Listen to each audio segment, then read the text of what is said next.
may ibubulang lanyard.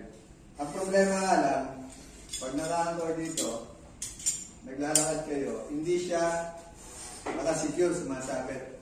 Ang tama pong paglalagay ng ating lanyard, sige, sabihin mo nakasabit. Ito itong side ring. Yung side ring, dyan po yan nilalagay.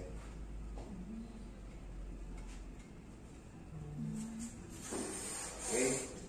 Yung iba naman wala siyang side ring. Ang nangyayari, kung makikita nyo yung full bladder harness natin may opening dito. Doon naman po siya yung pwedeng ilagay. Ganyan. Para pagka nag-anchor ka, no, hinug mo. No, lakad siya. Pusa siyang nagre-release.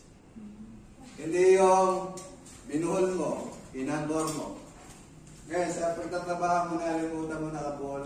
Pag tayo mo, paglalad mo, ibabalik ka niya. Ano, ang mangyayari? Ma-accidente ka pa. So, ayan.